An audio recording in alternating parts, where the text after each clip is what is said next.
All right, so good morning, everyone, and thank you for coming. It's my great pleasure to introduce to you today to our speaker, Horacio Espinosa, who I actually know very well from when I was at Northwestern doing my PhD. So he's the James and Nancy Farley Professor of Manufacturing Entrepreneurship. He's the director of the Theoretical and Applied Mechanics program at Northwestern, which is where I did my PhD. He got his PhD from Brown University in the 90s, 1992. He worked with Michael Ortiz there. He's an expert on materials failure, materials mechanics, everything nano, micro, any kind of thing. He can do it. I was lucky when I was under Western that I was part of a project where he collaborated, and I saw what they can do, and it's really amazing. So I'm very excited to have you here today. There is a very long list of awards and recognitions. I'm gonna just mention that he's National Academy of Engineering. He's a fellow of the AAAS. He has got the Prager Medal from the Society of Engineering Science, the Murray and Sia Semat Nasser medals from the Society for Experimental Mechanics. And yeah, so Horacio, thank you for being here. And yeah, we look forward to your talk. Thank you so much. Thank you so much. It's a pleasure to be here today, and thank you for the invitation. I would like to share some of my group research. Luis said that I can do everything, but in reality, my students and postdocs can do everything. But I enjoyed the interaction. So let me tell you a little more what we will discuss today. So there are many types of metamaterials, and today I will focus on a couple that called origami and kirigami that come from the Japanese art. And this is an illustration of the art of folding and the intricate things that can be done from an artistic point of view. But then there is a lot of mathematics that also describe this type of things, or engineering applications like I will show you. And to motivate these, I would like to start by telling you what are the attributes or the advantages you get with these artificial materials. You have shape morphing, as you see in some of the examples that I will tell you in more detail, deployability, and something that is very unique is that variable mechanical properties, depending on the conformation of the material or structure. And then scalability, so you can go through scales that are at very large scale, like this solar array that you see here, to, let me get the pointer here.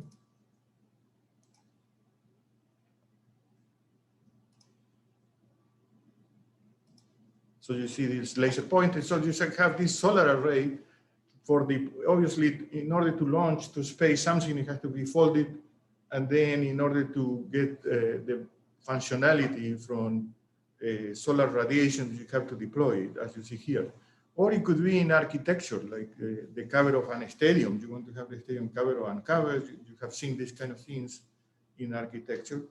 Or going down into in a scale, it could be a stent inserted in our body, like in this case, titanium nickel, and you see the folding and unfolding. Clearly, to insert it and deploy at the right location, you want it unfolded, and then you want the thing folded. Or it could be in robotics, and here are some examples that a robotic arm that can be actuated, for instance, with the electromagnetic fields.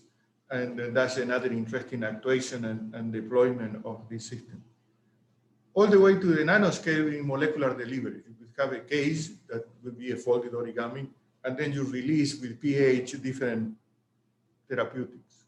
So a lot of interesting things. I will focus my presentation on mechanical properties and discuss some of the unique attributes. So to illustrate those, let me take an example from the literature, what is known as Taki Miura Ori polyhedron. And so then I will start telling you how the whole thing is assembled. So you take a unit cell, as you see here, and that unit cell is characterized by 3 dimensions and this angle alpha. And then you have folding lines like you show here with mountains and valleys. And this is the unit cell when it starts being folded. One particular aspect is the number of independent degrees of freedom to describe that folding. And there is a rule that the number of folds that converge to a vertex, that in this case, as you see, are 4. So you take that minus 3 is the number of independent degree of freedom to describe the folding. So you have 4 minus 3 is 1. And in this case, you can take, for instance, this angle here, theta, to describe the degree of folding. So when it is 90 degrees, is completely unfolded, and when it is 0, is completely folded, right? And you can describe this folding ratio by this formula. Now, the other thing that is interesting about this is like in crystal that you take atoms and you arrange them in certain form. In here, the meta atom is this unit cell. And if you take 4 of them, you make this little tube. And if you stack vertically, you make a tube with these characteristics. And so you assemble these unit cells in different geometries, and I will show you some others later in the presentation. But let's look at some of the interesting things that happen in this type of structure as you compress them. For instance, if you take this cylinder and you compress in the vertical direction, in the H direction, we can look at the Poisson ratio in the W direction and in the B direction, and let's see what happens. So you can show mathematically, you can compute that by using the definition of Poisson ratio as minus the lateral strain divided by the axial strain. We are compressing in the tube direction, the H direction, and we are looking at this W direction. So I mentioned that one of the variables is the folding angle. So here are 3 results for alpha going from 30 to 70. But I would like you to pay attention to, for a folding ratio of 0, you get very large negative ratios, especially for alpha equal to 70, minus 14, unheard of any material that, natural material or the typical material that we are accustomed that we have such negative auxeticity and with such a large auxeticity. And not only that, that is variable. As you start folding, it decreases, and then it goes to 0. And you see here the conformations. So that means that initially when you compress, instead of expanding, it contracts, and it contracts more and more and more, and then there is a final contraction. If you look at the other direction, you start with positive Poisson ratio, so it's the usual thing when you compress, expands, as you see here in this cartoon. Let's say again alpha 70, so you get positive, but there is a folding where there is an inversion, and you start contracting. You get a negative Poisson ratio, so you reverse. So there is a reversibility in the Poisson ratio. So all these things make this material quite interesting because there are other implications, like you start thinking about wave propagation, what happens when you propagate waves and so on. And one other feature is that because of the folding, you will reach a peak stress, or peak force, and then it can happen that it can soften, or depending on the angle again, it can gradually harden. So you get all this diversity of behavior that you could exploit. And so it's, in a way, it's in the context of materials, not structures, you think at stacking these in 2D arrays, these tubes, and then you make these materials, and you see here, depending on the compression, the foldability. So you get what is known as cellular materials. Cellular materials are, foams and other forms, but here is a very well-defined geometry that gives all these features. So let me show you another one that is one that I will show you experiments at the micron scale, and some I will discuss in more detail the instabilities and so on, and the folding. So in this case, it's called a Miura-Ori. It has 2 dimensions and an angle defining the unit cell. And you see here that when you start folding, you get these mountains and valleys, right? And if you arrange them in a strip or in a 2D material, you can get this type of configurations. Of course, this will have some in-plane stiffness and some out-of-plane stiffness, but if you want to gain more stiffness, you can arrange them in tubes, like I showed you earlier. And that will be taking two strips in the opposite direction and you make a tube. And then the next level of hierarchy will be to assemble them tubes with tubes. And here you have two possibilities. One is aligning and registering the folding, or the other is putting in opposite direction. And then you get what is called a line or zipper conformation. The zipper conformation, of course, is stiffer and is something that you can take advantage of. Now, if you assemble in 2D many of these, you get a 3D cellular material, and this has an interesting attribute, which is foldability. We need to get out of this mode, I guess. Let me see. To run the movie.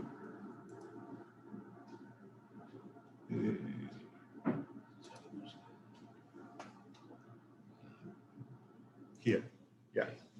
So you have that, you see that this structure can fall in two orthogonal directions and is very stiff in the third direction. And this is very interesting for some of the features that I described earlier.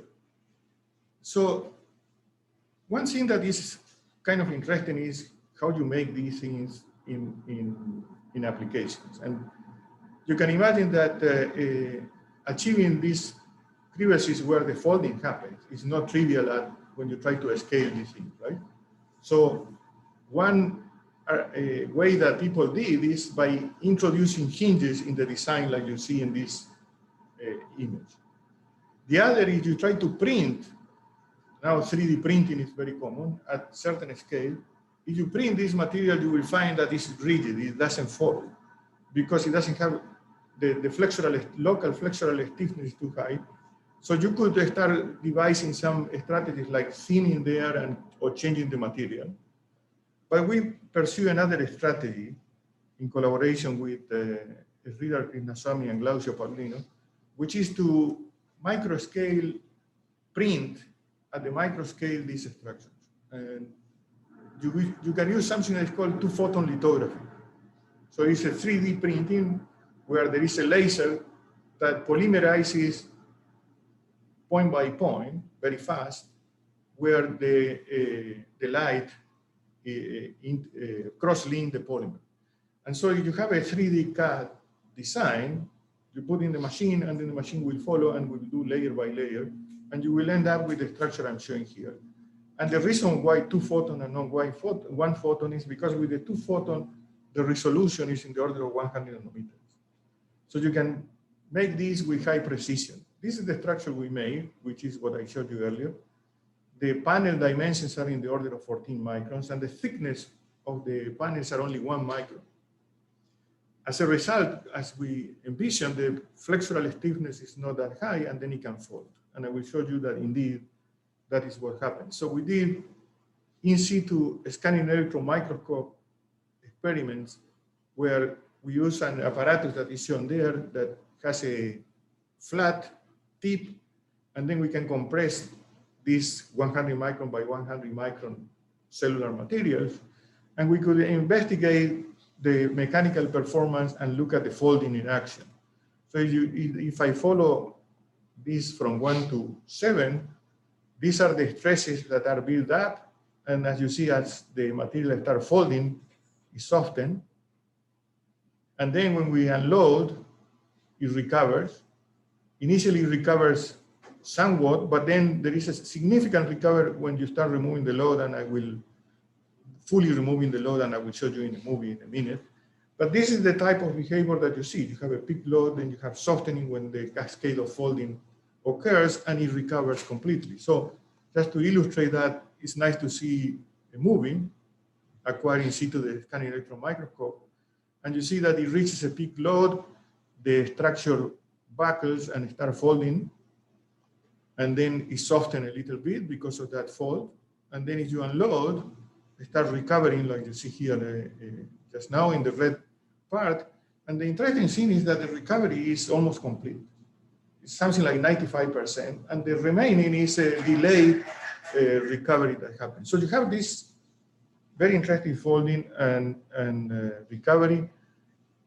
But if you compress in another direction, before I showed you compression in a particular, in the X direction, now I'm showing you compression in the Y direction. So it's the same cellular material, but it's quite anisotropic, as you see here, because the behavior now is always hardening, doesn't soften. You don't reach a peak load, and the folding is more homogeneously distributed because of that hardening. So it's the same structure, the same material, completely different behavior. That makes it quite interesting. In the third direction, which is the Z direction, is very stiff. So I'm showing here a stiffness as a function of compression, of foldability. And when it's uncompressed, is at this end. And you see that if we do in the X direction, in the Y direction, this direction is softened, as is shown here. Well, this is the X direction, actually. And this is the Y direction, and this is the Z direction. So the stiffness is a function of the deformation, which is not very common in materials. And then there is the foldability. And in the third direction, that is very stiff, there is a lot of interesting mechanics that we study. Experimentally, we observe this buckling, global buckling, followed by a local cascade buckling. Okay? And then we did finite element simulations, and we did also a block theory by applying periodic boundary conditions to this unit cell. And through the block theory, we predicted the onset of instability at 2.3%, which is exactly what we saw in the experiment, which is this dashed line here. So you see around 2%, you get the instability. And that's the global instability. But the next thing that happened is that the materials plateau, which is what is predicted if you do a linear elastic simulation. But if you put plasticity, there is a plastic collapse. And finite element captures that by having many higher order imperfections, and it gives you the right behavior as you see, which is with plasticity. We put the right constitutive laws because we printed cylinders, little pillars. We tested those pillars, and we got the constitutive law that goes into the material. So when you do things right, all the tools that are available in mechanics can predict many of these things when you take imperfection and the right material property. But you can see that a lot of interesting aspects. I mentioned in the Taki Mura-Ori that there is this Poisson ratio inversion, right? So the question is, does this structure, the Muri-Ori that I'm showing here, also show that? And indeed, it does. And it's relatively straightforward to take a unit cell, the dimensions in the X, Y, and Z directions, and then you just use the definitions of Poisson ratio. For instance, if you compress in the X direction, what is the Poisson ratio resulting through the strain in the Y direction? And you just use the formula. Geometry gives you the dimensions in terms of the folding angle that you can take, and the other dimensions and angle of the fold alpha. And if you compute these derivatives, you find the Poisson ratio in the nu x, y, but also, let's say we compress in the Y direction, what happens in the X direction, and it's just the inverse of the other Poisson ratio. And the Poisson ratio, when you compress in the X direction, in the Z direction, no lateral strain, so you get 0. Now the point is, as a function of this folding angle, right, when this folds, that angle changes. It goes, let's say, from 25 to 75. You start with a positive Poisson ratio, but then at 45 degrees is 0, and then inverts. That's the compression in the X and the nu XY. And the other is the inverse, so you get singularities at 45 degrees. But the interesting thing is this, and the structure that I showed you before, we printed at a configuration corresponding to a folding of 55 degrees. If we change to 40 and we compress, as we start folding, we should see that inversion in the Poisson ratio from positive to negative. And we wanted to see if we can see this experimentally in this very small structure. You see here because we are using electrons, right? But remember, these are the diameter of your hair. 100 micron by 100 micron. And this is what you see. Initially, if you pay attention, there is a little expansion. But then when the buckling happens, there is a switch, and the local folding is significant, and then you start seeing this contraction here. And we did digital image correlation, and indeed we found that it agrees very well, and it shows that feature. It's not dramatic for this configuration, but you get an inversion of the Poisson ratio. And mechanically, you know that wave speed and many things depend on Poisson ratio. So if you change the sign, you will expect different things. So in summary, before I go to another description of another Japanese art, in this Muriori, what we show is this idea of foldability, stiffness and isotropy and tunability, because depending on the degree of folding, you get different stiffness. In these particular structures and materials that we study, we got full recoverability, which is what you want if you want to use this many times, and the switchable Poisson ratio. So let me move to another very interesting structure, which is kirigami. And I will talk about kirigami engineering. It's another form of Japanese art, but this time, instead of folding paper, we cut paper. So you take a flat piece of paper and you make cuts. And from a mechanics point, what I'm showing there is that if you make those cuts with those C-shapes and these reentrant cuts, and you stretch, you get out of plane deformation. So it's a tensile instability, and the instability happens because even when you apply tensile stresses at the boundaries, the cut, you see, is reentrant, and it has the stresses, the flow of stresses and forces have to go inside and through shear. So it's like the buckling of a plate in shear. And that produces those panels, you know, tilting, and you see a tilt of both panels in the same direction, or one panel in one direction and the other. So you get symmetric and anti-symmetric tilting. This is one motif, and here in this illustration, you know, I'm showing you can have many other motifs, and you can think at infinite number of ways of cutting this and getting this out of plane motion, right? This motif is quite interesting for many reasons, and I will elaborate on that. First is the application, right? It's nice to think, okay, if we were to do this, for what we can use it in engineering. And I will illustrate a few applications here, starting with this one that is a solar concentrator and tracker. So you can think at those out of space application, and indeed, there is a need that JPL and NASA use all these technologies to really manipulate the energy of the sun. For instance, if you want to focus and concentrate in one point, you can imagine these as mirrors that are actuated and folded or displaced out of plane in different ways, such that you can concentrate the light. Also in outer space, there is vacuum. So how do you steer, for instance, a sail? Well, light, photons, have a pressure. So if you were to change the surface such that that pressure from the light is manipulated, you can steer this sail. Okay? It's like a kite, but in outer space, in vacuum, and you could manipulate the orientation. Clearly, all these are conceptual ideas, right? You have to implement how you actuate, mechanism for actuation, and so on. But it starts showing you how you can manipulate these things. I have, in the web, I found that in Scandinavia, they used to control sound, like in rooms like this. They used to attenuate sound by, you know, conforming depending on the room and the occupancy.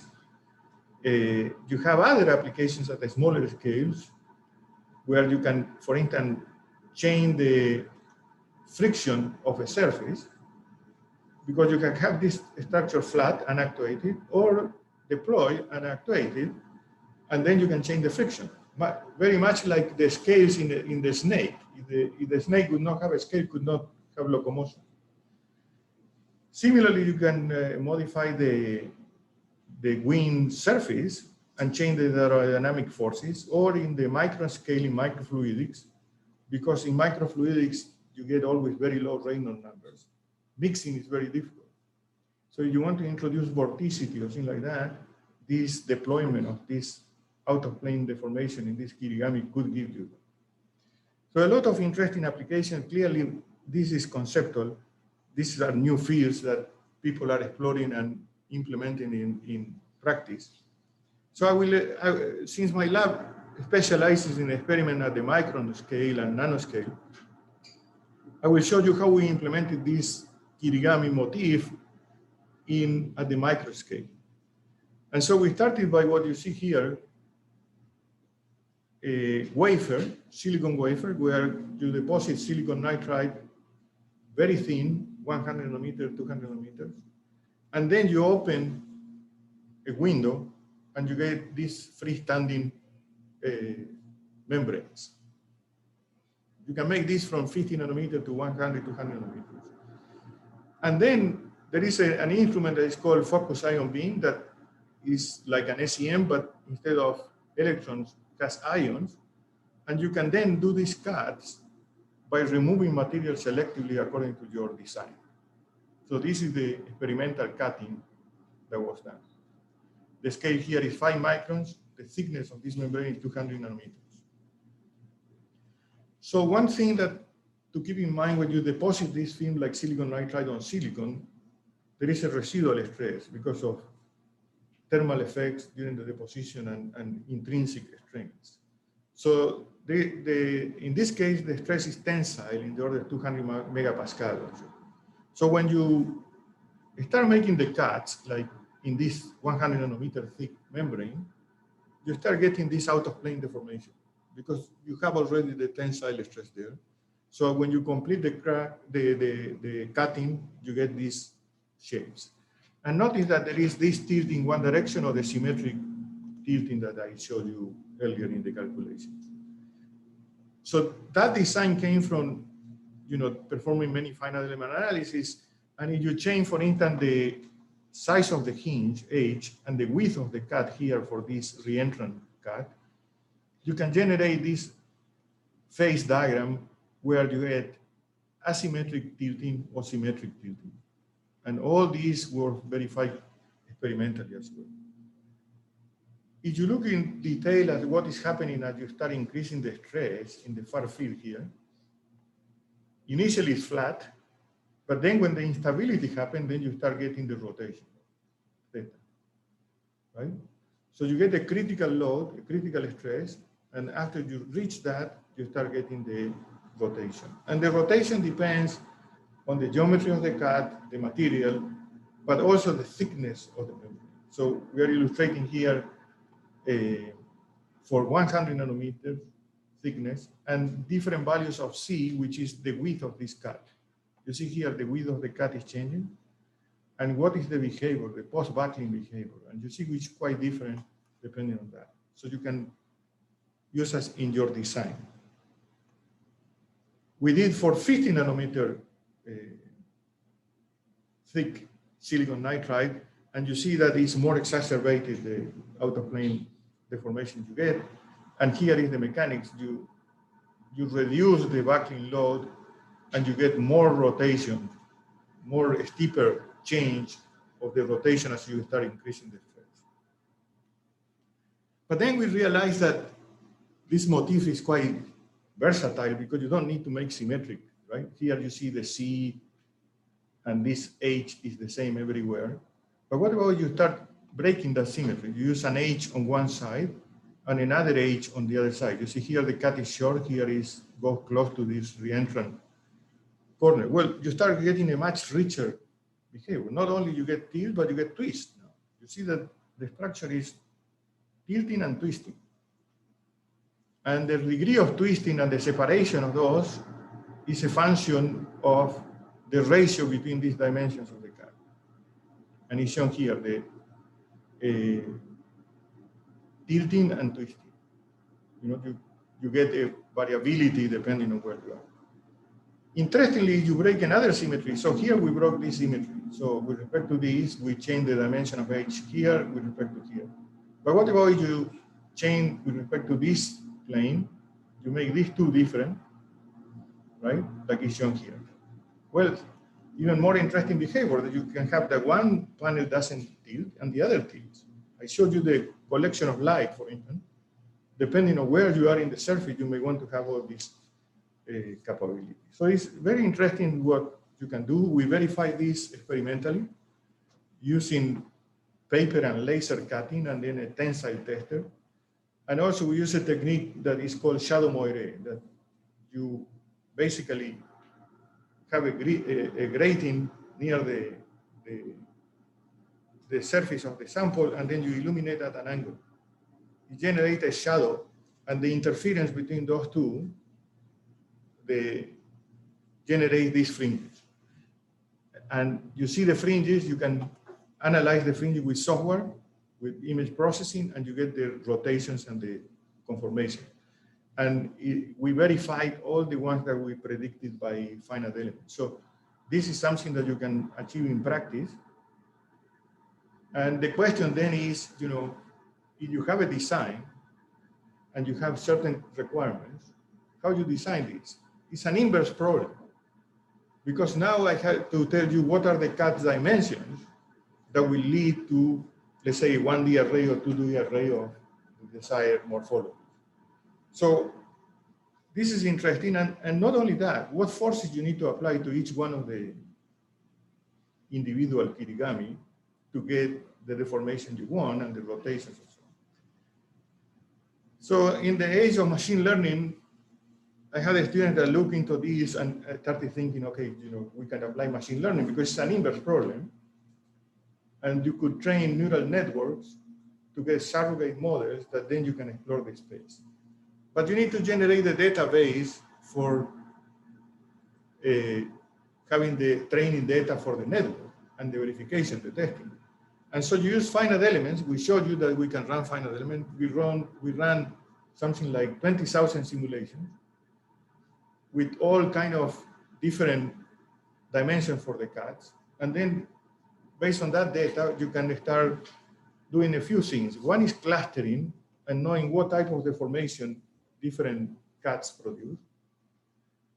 You can also train neural networks, but neural network will tell you, okay, I will get a symmetric, anti-symmetric, or certain type of tilts, but what about how much actuation I need? And then we use symbolic regression for that, to build the backlinking load and the post-backlinking based on functions that are determined to fit those with genetic algorithms and symbolic regression. So that's the problem. Let me show you first the forward problem. You get cuts with a specific dimension. Let's call it A1 to W4. So you get a vector here, let's call it A, with all the dimensions of the cut that describe the geometry of the problem. You fix the material, you run finite element, and then you can train now, because you know the answer, what are the rotations, the tilts, and the twists of the left and right panel, right? And so you train the network, and you minimize this loss function, and then you get the function that describes that. But that's the forward problem. The inverse problem is you have to do the opposite. We want certain tilts and twists, and we know then what are the cuts. We know from the finite elements, so you can train another network, but the solution is not unique. So there is a trick, which is pushing forward these cuts that are predicted with the forward that was trained here, and then predicting what the rotations are. And then what you do is you minimize this loss function that has a reconstruction loss and a prediction loss. When you do that, the problem is well posed, and you can use different weights, lambda and mu, and optimize for that. And that's what we did. So in cartoons is we want a particular geometry. What are the cuts that we need to achieve that geometry? But as I said, that's only half of the problem, because you need what forces or what actuation you need for each one to get this two-dimensional, one-dimensional array. And I will get back to that in a minute. I'm showing that you can use many of the machine learning tools like clustering. And when you cluster information by principal component analysis, you start getting, like, for instance, the black here is this symmetric shapes with a certain curvature upwards. On the other side, you get the same symmetric, but with curvature downwards.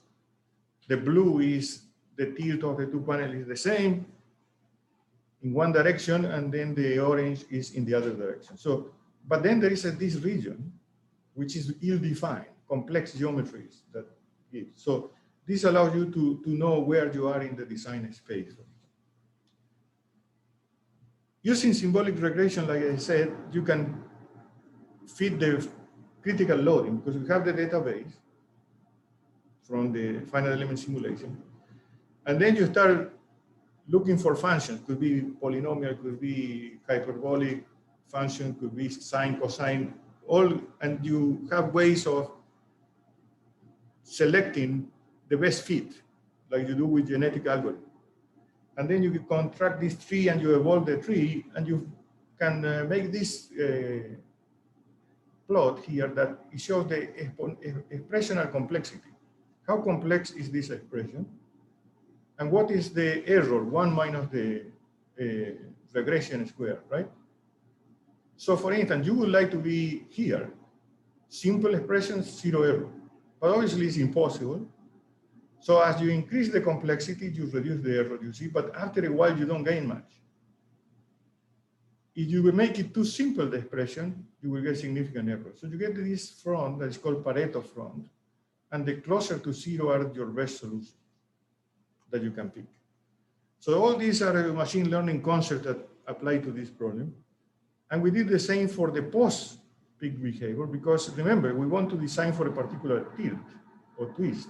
So we need to know what force to actuate. And you need to describe this curve then, that again, we did the same procedure. And we found these functions. And this worked quite well. So for instance, I'm illustrating 3 cases here of, we wanted to get these shapes. These are the CATS dimensions that are needed. We restricted for simplicity to 4 parameters to demonstrate this. And not only that, but it tells you what the force is that is needed and for achieving those rotations. And then for 3 illustrative examples. I will show you next some interesting applications of this design concept. And we will use by inspiration here.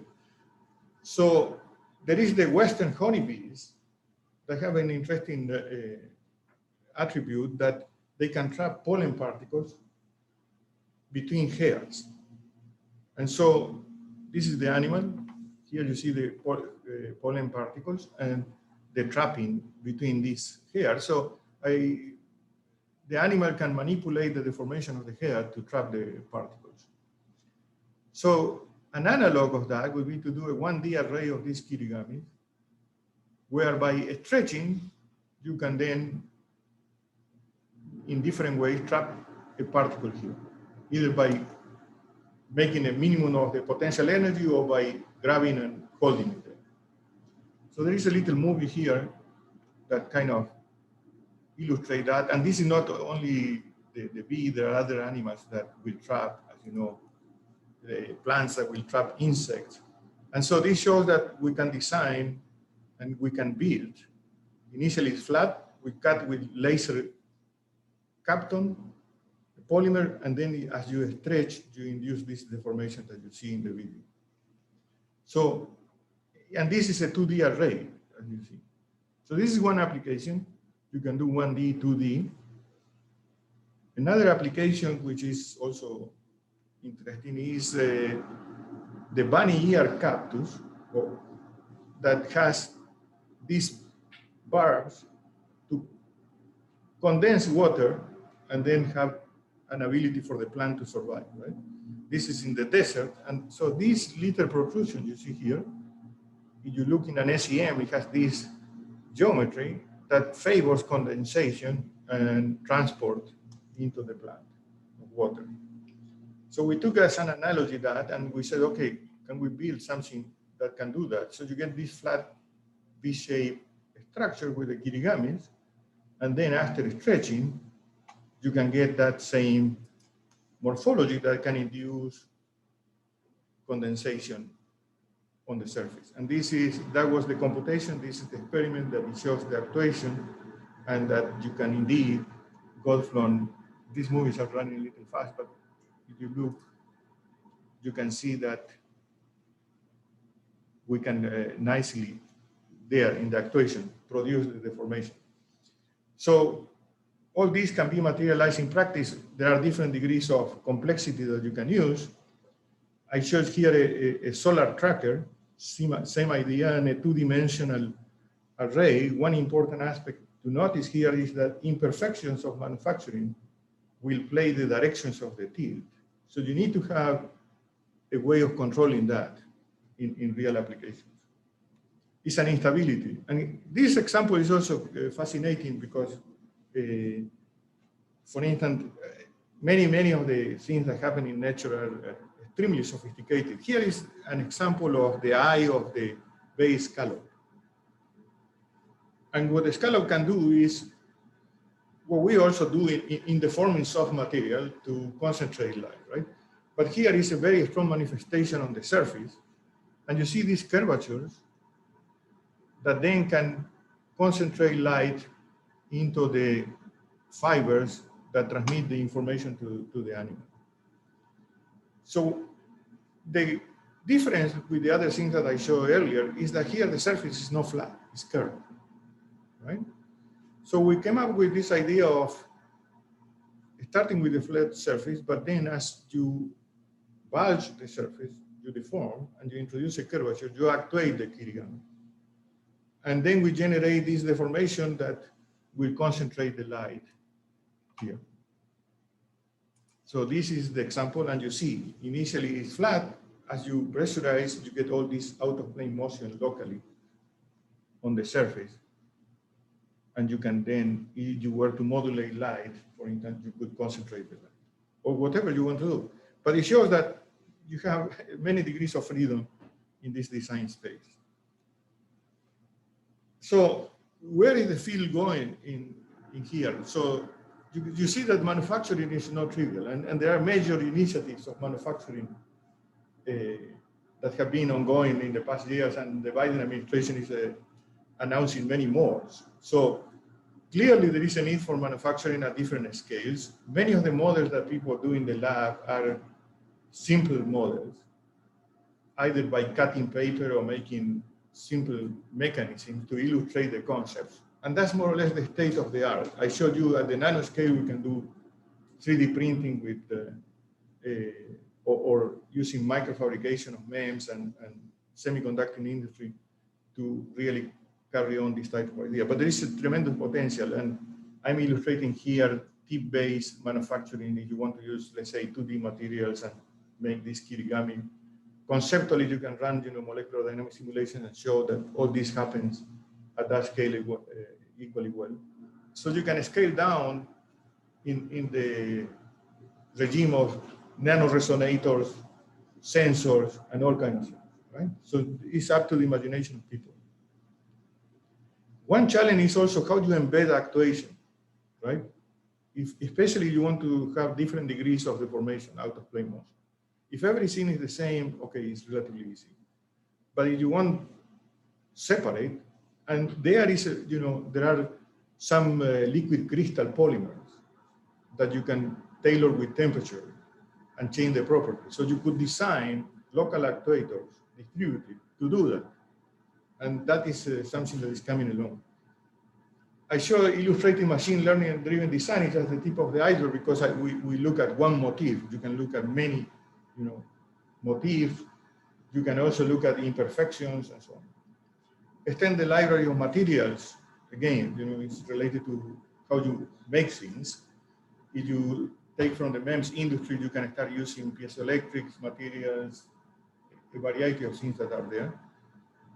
Energy dissipation and the effect of strain rate is something that is unexplored. Wave dynamics or chaotic motion one of my students is looking into some of these, and there is quite a bit of interest in looking at these artificial materials, metamaterials, to examine many of these. Ultimately, obviously, we are engineers, we need to translate, but the basic science can start motivating ideas in the mind of people, and that's extremely important. I will use 10 minutes, or five to 10 minutes, to tell you also some other work that we are doing in 2D materials. And this is also another area that is extremely powerful because of the number of applications that are being impacted by the development of these materials. So everybody knows about graphene. Used to be carbon nanotubes. A carbon nanotube is a wrapped graphene, but for 2D materials, one monolayer, and then it has unique optical, mechanical, magnetic properties. So you have applications in energy like battery electrodes, optical like photodiodes, light emitting diodes, photodetectors, in electronic transistors, interconnect, get dielectrics. In sensors, you have a large variety, including biodetection, which is favored because of this exquisite architecture of atoms and the fact that everything is surface, right? Everything is surface. So you have all these applications, solar cells, there are perovskites, a number of new materials that are being investigated. We are mechanics people, so we look at the reliability of fracture. In all those applications, you need to know what is the reliability. So we started looking at the fracture of these 2D materials. And I will show you some results where we use electron beam to introduce cracks and measure the fracture toughness, the K of the material, the resistance to crack propagation. And this is ongoing work, and we are also using MEMS technology that we did in the past. But I will show you here a particular experiment where you can transfer on a holy grid. It's a silicon nitride, very thin grid with holes, and then you can transfer the monolayer. We transfer, in this case, molybdenum diselenide and molybdenum disulfide. These are transition metal dichalcogenized, is one type of 2D materials. So after transferring the region where the hole is, where the membrane is suspended, we, using electron beams, we induce a crack because electrons carry a certain kinetic energy and can knock off atoms and then remove material selectively. So here you see a crack that was, and if you look at the tip, we can reconstruct the atomic configurations very well. Because there is a aberration corrected transmission electron microscope that allows you to do that. So based on the atomic images at the right, taken under the right conditions, and here are the conditions, but without going into all the details, now you can get the strains near the crack tip because the lattice is deformed, but you have a template which is the undeformed equilibrium condition. So if you do that, you segment your image and you refer to the undeformed, you can compute an affine transformation that in mechanics is the deformation gradient.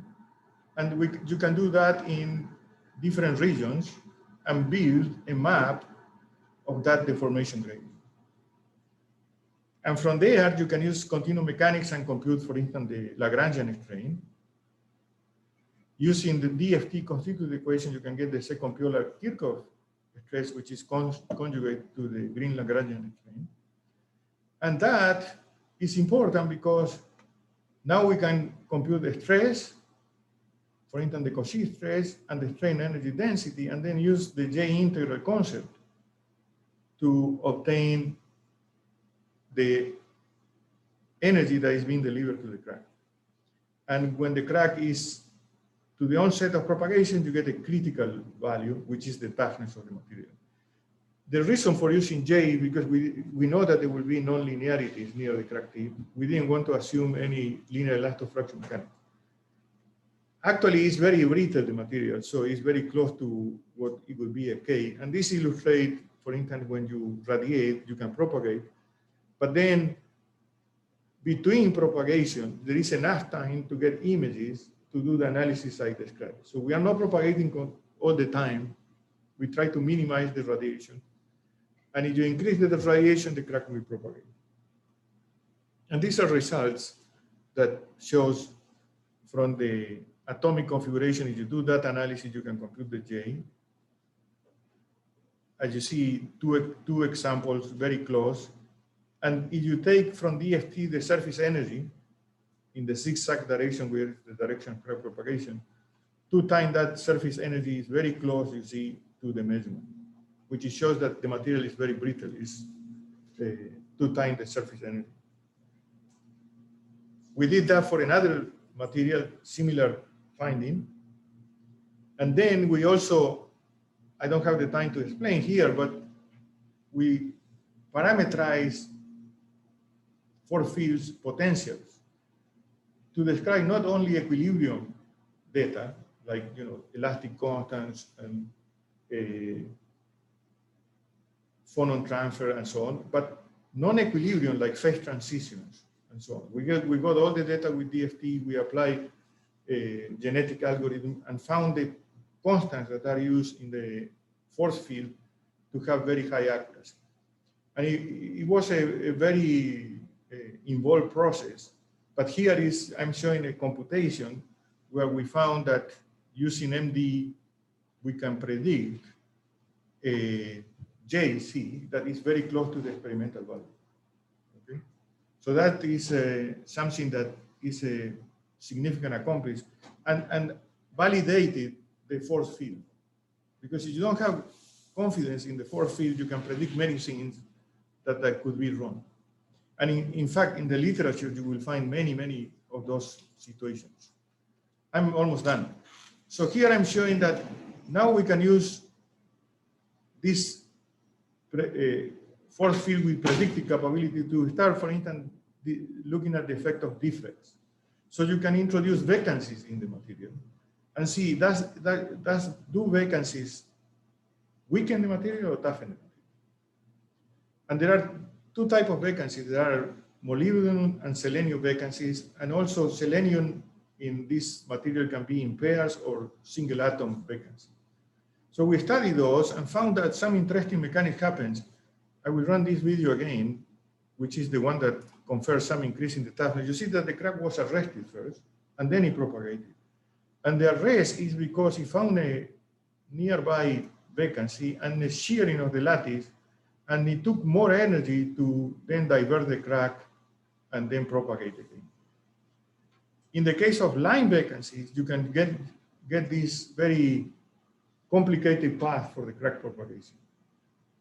We quantify all these and explain mechanistically the different modes of deformation, which could be the shear here or the straight breaking of bone or the breaking of bone in this direction. And we found that indeed, energetically, the most favorable is the shear, which is what happened first. But after that is exhausted, it start breaking bones and propagating in the other direction, as you see here. So all that can be explained with mechanics using, large elastic bands and computing the change in the energy associated to atomic configurations.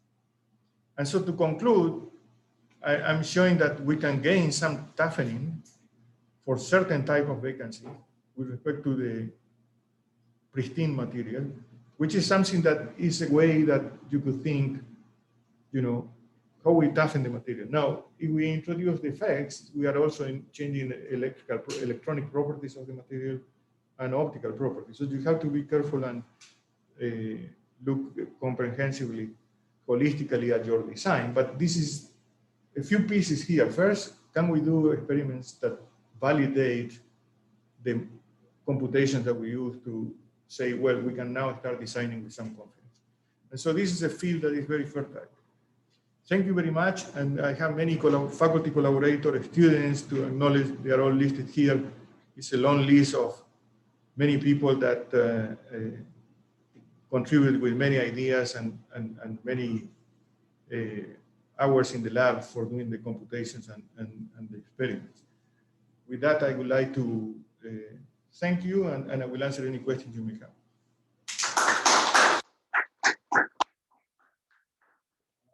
If you didn't believe me that you did it all, you can. We'll take questions. I have one actually. What you guys think about it? So at the very beginning of the presentation, you mentioned elastic instability and then like a plastic collapse. What happens when you do cycles of floats on these origami structures? Because one of the appealing things is like, you know, you may like fail a cell, but the rest of the structure is still, you know, the integrity is intact. So how do you guys try to do the right? So in those directions that I showed that it's foldable, you can do that because the folding is basically just an elastic instability, so it is recovered, right? In the direction that it was stiffer, which it could be an advantage in some application because you can have two directions that are very flexible and one that is very stiff for certain control and robotics or whatever. So in that case, after you start to go into the elastic instability is okay, it will recover, but the plastic instability will not recover because you start plasticizing the material in the region of the collapse. But it's not supposed to operate in that regime in your design. So we just kind of were interested from the mechanics point of view, you know, what is happening in that, and it shows a very rich mechanics in that direction because you can use, you know, block theory to predict the onset of instability, and that agrees very well. But of course, block is linear elastic, so doesn't give you the post-buckling behavior. But you can use other tools to study post-buckling. It could be important if you are designing this for energy absorption. You know, what is the energy? You need to look at post-buckling and see how the design affects the. And if you were to think in machine learning design of these materials and many, you know, possibilities for the configurations in the folding, you need to have that predictive capability. And again, we show that with the right tools, you can have confidence that you can build your database using simulation. You can selectively verify with some experiments, and then use surrogate models, all these neural networks or other type of strategies to start designing in a very complex space. Question. When you were showing the atomic model in the practical case, how do you deal with the positions of the static and dynamic propagation? There's a folding on, or there was a shear that was building up until the crack propagated. How do you ensure that the simulation of that crack? Okay, so the question is the static versus dynamic crack propagation. In MD, obviously, it's very natural you can do both. Essentially, you are integrating Newton's equation, so with the interatomic forces, so it's a natural outcome that you can run cracks at different speeds and branch and do all type of mechanisms. In experiments, this is very relevant because our experiments could transition from quasi-static to dynamic when you have a stable crack flow. And we are using electrons and cameras and so on, but the highest speed will not capture, for instance, the speed of the crack propagation. We are not there experimentally. So that's an interesting observation. So all we did was to study the onset of crack propagation. When you start loading, the crack is stationary. So it's the initiation toughness that we are looking at. What happens later, you know, how much more energy you have to deliver and increase, you know, the dynamic toughness will be higher, presumably, due to the additional kinetic energy and other mechanisms that can happen. So, very good question. You know, you need to know what is the question you're trying to answer. So, from the point of view of onset of crack propagation, what is the toughness of the material? That's what we can do in the PEM. And with, you know, all that mapping of atoms and deformations with very high fidelity. This is one of the first very close agreement that you find in simulations and experiments also. In many other cases, people have to start tweaking the simulations or assuming other mechanisms So these were very clean experiments in this case. Thank you.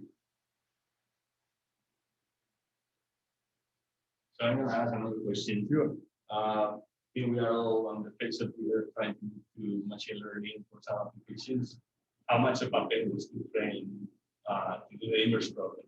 Because that's a big one, right? We know going for what is okay, but the inverse problem, did you guys have to, how much time do you guys have to spend like things to make it work? Or was it more or less doable? Yeah, it took some time to, to also make sure that you are not doing overfitting and things like that. But the training in C is not different, forward or inverse. It's just that you need to do that additional step to make sure that you get a unique solution. It works to some degree, but it's not perfect. So to bring to the next level, maybe that the predictions are much more robust, because a lot is, how well you can predict things you didn't train for, right? And this is always a question, and it may be problem dependent. This is an interesting problem that we took because it's related to instability, highly nonlinearity. It's not a traditional linear elastic type of problem. And we show that it works reasonably well. And it may require, more data for training to really improve more the prediction. But to some degree, it works well, and we did only with 4 variables in the cat. If you start bringing, 8, 10, then it will start going into some other issues. But algorithmically and conceptually, it seems to work well, and it has been applied to many, many, many problems that we know. Of course, to me, it's like finite elements in the 60s, right? You can apply to almost everything. But you need to know what you are doing, and they will be in the process of learning about accuracy and the predictive capability of this method, especially outside of what's being trained, which is very difficult to get from papers, right? Papers will try to tell you, okay, where it works, and maybe have a discussion where it doesn't work, but when you try to explore in a more translational for application, then you may find that more refinement and more theory is needed to really do a good job. Thank you. All right, so let's finish the speakers. All right, thank you.